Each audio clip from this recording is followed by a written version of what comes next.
Señores, muchas gracias a todos por la molestia que se han tomado. La reina debía ser respetada. Un viaje privado del rey a Suiza provocó grandes titulares. Esta caricatura, aparecida en el mismo periódico, sugería que a la reina Sofía no le hizo gracia su ausencia. What can annoy you is that if they say nonsense or they say lies or they speak about things that they have no means to talk about. The Spanish press has always kept its distance slightly and let you live your lives. But now, and particularly this year, there's been a tremendous amount of interest, lots of stories. Maybe it's because of the 1992 year that they're more interested in one's life, I suppose. And you hope that after it's all gone, it will fade away? One doesn't know how you know, things change a lot, and so I don't know if it's going to go back to what it was, or if it's going to change into something else, or one doesn't know. But it doesn't concern you Not overly no. at the moment? It's difficult with the press because they create an image of you, and people like to follow that image through the press and through the magazines and so on. But I think you have to learn to cope with that.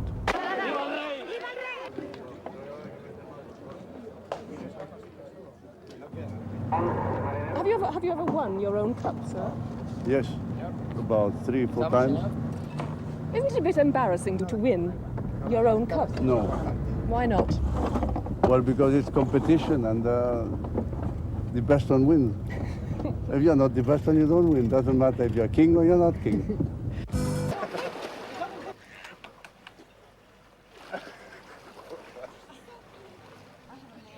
En Gran Bretaña, la reina ha dicho que ella cree que la monarquía es un trabajo para toda la vida. ¿Sucede lo mismo en España? Although you're a king for life, but you don't necessarily have to be in office, so to speak, for life. So you can have a transition type period in which you have the help of whoever is in front of you, who gives you experience and who tells you all the secrets. And I think that's the best way it can work out. You can never be comfortable in your position, and in Spain they value what you do every single day. So every single day is a new adventure, you know. Every single day you're going to have to pass a new exam. So you sense an element still of danger in Spain as far as the monarchy is concerned? No, not danger. Just picture it like that. I think that people value you for what you're doing constantly, not for what you've done in the past. You must be aware of the responsibility you have as a family to come here each year, to keep the economy slightly raised, to keep it all going. But we don't come for that reason. We come because we want to enjoy the place. I don't know, maybe us coming here could have contributed in a way. But where one sees changes is, let's say, in the towns. But in the villages, it's absolutely exactly as it always has been. Al jefe del Estado y fidelidad a los principios del movimiento nacional y demás leyes fundamentales del reino. Don Juan vio estas imágenes en Estoril. Estaba solo en un bar y terminaría llorando. La fraternal e histórica se cerrara.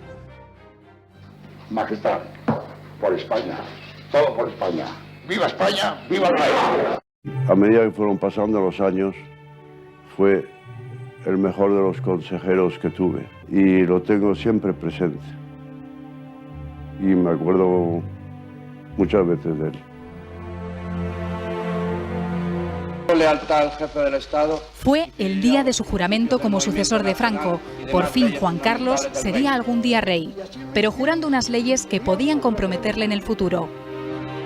Yo no quería hacer cosas que fueran realmente contra España.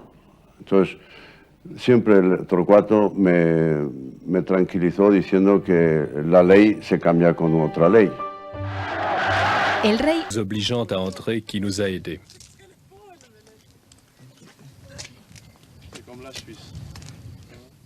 Ici, comme roi, vous pouvez conserver une vie familiale. C'est une question un peu naïve, mais avoir la façon dont toute la journée vous courez. Bon, je crois que toute personne humaine, dans n'importe quel métier ou n'importe qui, je crois que c'est très important qu'ils maintiennent une vie familiale et qu'ils tâchent de maintenir une union familiale aussi grande, d'avoir une vie privée, même si elle est petite ou courte ou pas très grande, mais au moins tâcher de l'avoir. Vous arrivez à ne pas être prisonnier de votre fonction royale? Bon, moi je crois qu'il faut l'être toujours, mais il faut savoir que même dans la vie privée, que vous êtes qui vous êtes, mais qu'on peut vraiment avoir une vie privée. Parce que sinon, les enfants ne comprennent pas qu'on puisse avoir une vie officielle ou une vie privée, alors il faut les tenir en main, il faut vraiment les éduquer. Je crois qu'un père doit les éduquer aussi, normalement. Vous êtes un père autoritaire? Non, pas du tout. Mais je joue avec eux, je les aime beaucoup et je tâche qu'ils comprennent la vie et qu'ils se rendent par eux-mêmes compte de qui ils sont. Que faites-vous lorsque vous êtes ici en famille? Vous faites du sport ou vous avez des activités préférées? Des activités normales que je crois que toute famille fait, les week-ends. On tâche d'aller en montagne, faire du ski, ou en été, on a l'été pour faire un peu de bateau et être plus en famille encore. Selon vous, quel est le portrait que vous pouvez faire de Sa Majesté, le roi? Claro, en général, être le roi de son pays, c'est être une personne qui doit être un trait d'union de tout le pays. Par-dessus les tendances politiques. Disons un symbole.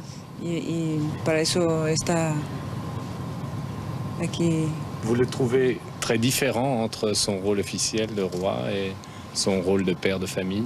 Vous me parlez de mon mari, du roi et du mari. C'est la même personne. Il n'y a aucune différence. Oui. Merci Vous infiniment. êtes par là ou par ici Ah non. J'entends à te parler. Un salon qui a aussi le dos. Au revoir. Merci beaucoup. Vraiment. Merci. Le général Franco est vraiment une figure décisive historiquement et politiquement pour l'Espagne. Il a su nous en sortir ou résoudre notre crise de 1936. Après ça, il a joué politiquement pour nous en sortir de la Deuxième Guerre mondiale. Et à part ça, pendant ces dernières 30 ans, il a mis les bases pour un développement que dans nos jours, vous-même, vous pouvez constater. Et pour vous personnellement, que représente le général Franco? Pour moi, c'est un exemple vivant, jour à jour, par son dévouement patriotique en service de l'Espagne. Et à part ça, j'ai pour lui une très grande affection et admiration. Je vais vous poser une question que vous allez peut-être juger indiscrète, mais quelles sont vos relations avec monsieur votre père? C'est bien de l'appeler indiscrète ou intime, mais j'aime bien que vous me posiez cette question parce qu'elle est toujours dans les journaux. Mais comme fils, j'ai des relations parfaites et énormément bonnes. J'ai une très grande admiration pour lui, un très grand respect. J'ai appris de lui, j'ai eu les meilleures leçons de patriotisme, d'amour d'Espagne aussi. Et à part ça, j'aimerais bien vous dire que les gens que des fois tâchent de se mêler de nos affaires intimes, ils n'en savent pas où ils vont et ils ne pourront jamais nous séparer. Monseigneur, est-ce que vous pensez que le peuple espagnol, je veux dire l'homme de la rue, est monarchiste dans l'âme? Je suis convaincu que la monarchie a des fortes racines dans le peuple espagnol. N'oubliez pas que par 2 fois consécutives, dans les derniers 20 ans, le peuple espagnol a voté dans les urnes sa préférence pour la monarchie. À part ça, la monarchie comme telle institution doit être par-dessus les intérêts et les groupes pour pouvoir garantir une vie politique et les différents courants d'opinion pour le meilleur service des Espagnols dans une coexistence, un progrès et un ordre.